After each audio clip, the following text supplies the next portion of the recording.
മട്ടൻ്റെ കുടൽ നല്ലതുപോലെ മഞ്ഞൾപ്പൊടിയും ഉപ്പും ഇട്ട് ചൂട് വെള്ളത്തിൽ കഴുകിയിട്ട് ഒരു കുക്കറിലിട്ട് 5 വിസിൽ കേൾപ്പിച്ച ശേഷം ചെറുതായിട്ട് അരിഞ്ഞ് എടുക്കുക.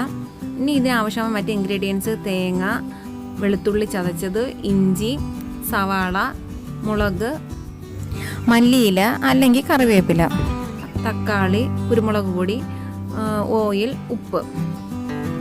ഇനി ഇതിലോട്ട് മഞ്ഞൾപ്പൊടി 1/2 സ്പൂൺ മഞ്ഞൾപ്പൊടി തേങ്ങയിലോട്ട് ഇടുക, അരയ്ക്കാൻ വേണ്ടിയിട്ടാണ് നമുക്ക്. ഇനി ഇതിലേക്ക് ഒരു 3 സ്പൂൺ മുളക് പൊടി. ഈ ഒരു സ്പൂണിനാണ് ഞാൻ 3 സ്പൂൺ മുളക് പൊടി ഇട്ടത്. നമ്മൾ ഈ ലാസ്റ്റ് ഇതിലോട്ട് പെപ്പർ ആഡ് ചെയ്ത് കൊടുക്കുന്നതുകൊണ്ട് ഒരുപാട് എരിവ് വേണ്ട. ഇനി ഈ ചെറിയ സ്പൂണിന് 4 സ്പൂൺ മല്ലിപ്പൊടി. ഇനി നമ്മൾ ഇപ്പം വീട്ടിൽ ഏതാണോ നിങ്ങൾ റെഗുലറായിട്ട് യൂസ് ചെയ്യുന്ന മീറ്റ് മസാല, ഈസ്റ്റേൻ്റെയോ മറ്റേ എവറസ്റ്റോ ഏതാണെന്ന് വെച്ച് കഴിഞ്ഞാൽ ആ ഒരു മീറ്റ് മസാല 4 സ്പൂൺ ഇടുക. എനിക്കിവിടെ കിട്ടുന്ന എവറസ്റ്റാണ് ഗോവയിൽ. അപ്പോൾ ഞാൻ എവറസ്റ്റിൻ്റെ ഒരു 4 സ്പൂൺ മീറ്റ് മസാല ഇടുന്നുണ്ട്.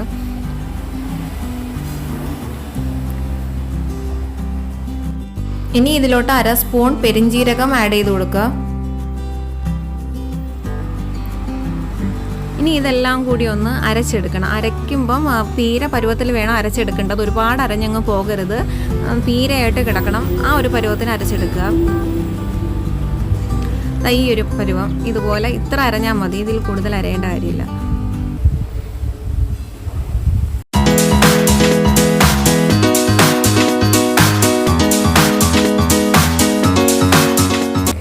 ഇനി നമുക്ക് സവാള വഴറ്റാം. പാത്രം സ്റ്റൗവിലോട്ട് വെച്ച് പാത്രം ചൂടായതിന് ശേഷം നമുക്ക് ഓയിൽ ഒഴിക്കുക. ഓയിലൊഴിച്ച് സവാളയും പച്ചമുളകും ഇട്ട് നല്ലതുപോലെ എണ്ണയിൽ വഴറ്റണം.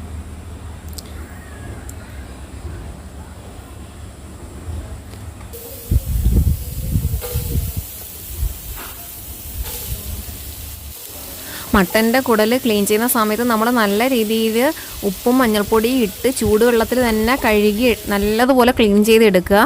അതിനുശേഷം ഇത് കുക്കറിൽ ഒരു 5 വിസിൽ കേൾപ്പിക്കണം. അപ്പോൾ കുക്കറിൽ നമ്മൾ ഒരുപാട് വെള്ളം ഒഴിച്ച് കൊടുക്കരുത്, കാരണം ഇത് ചൂടായി കഴിയുമ്പോൾ ഇതിൽ നിന്ന് തന്നെ വെള്ളം ഒരുപാട് വരും. അപ്പോൾ എല്ലാം കൂടെ വിസിലിൻ്റെ ഇടയിൽ കൂടെ എല്ലാം ആയിട്ട് സ്റ്റൗവ് മൊത്തം ആവും.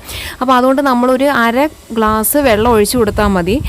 അന്നേരം ഉപ്പും മഞ്ഞൾപ്പൊടിയും ഗ്രാമ്പൂ, പട്ട അതിട്ട് വേണം ചെയ്യേണ്ടത്. അപ്പോൾ ഈ ഗ്രാമ്പൂവും പട്ടയും കൂടെ ഇടുമ്പോഴത്തേക്കും ഇതിനുള്ള ഒരു നോർമലായിട്ട് ഇതിനൊരു സ്മെല്ലുണ്ട്, ഈ ആടിൻ്റെ ആ ഒരു സ്മെല്ലൊക്കെ അങ്ങ് പോയി കിട്ടും. അത് ശ്രദ്ധിക്കുക.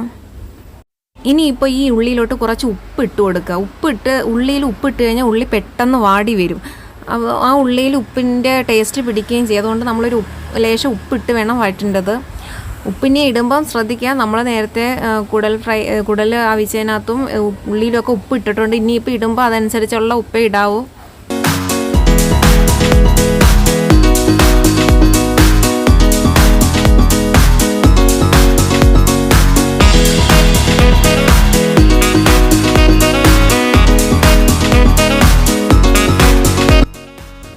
ഉള്ളി വാടി വന്നിട്ടുണ്ട്. ഇനിയിപ്പോൾ ഇതിലോട്ട് നമുക്ക് ഇഞ്ചിയും വെളുത്തുള്ളി ആഡ് ചെയ്ത് കൊടുക്കാം.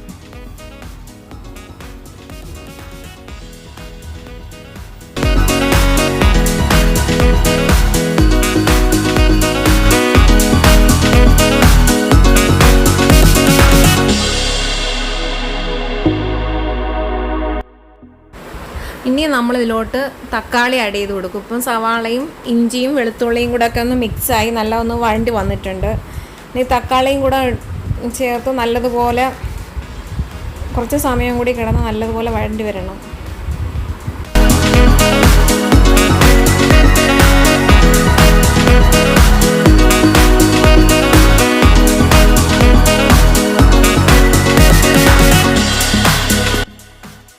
ഇതിപ്പോൾ എല്ലാം നല്ലതുപോലെ വഴണ്ട് വന്നിട്ടുണ്ട്. ഇനിയിപ്പോൾ നമുക്ക് ഇതിലേക്ക് അരച്ച് വെച്ചിരിക്കുന്ന അരപ്പൊഴിക്കുമ്പോൾ ആ ജാറിലിരിക്കുന്നത് ലേശം വെള്ളം ഒഴിച്ച് അതുകൂടെ കലക്കി ഒഴിക്കുക. അല്ലാതെ വെള്ളം ഒഴിക്കേണ്ട ആവശ്യമില്ല.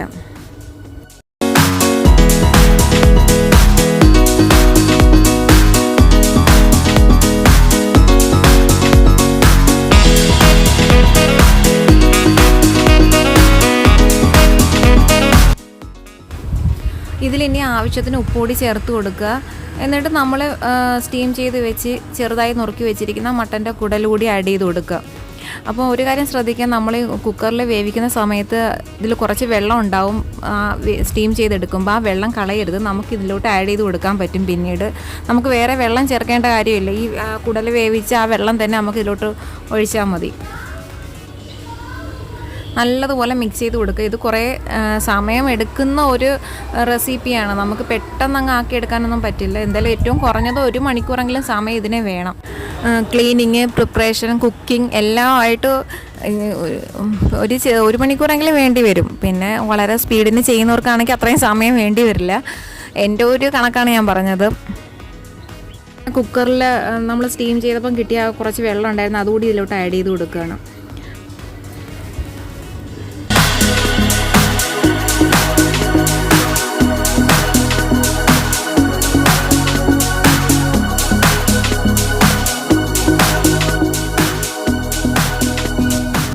ഇനി ഇതെല്ലാം അടച്ചു വെച്ചൊന്ന് വേവിക്കുക.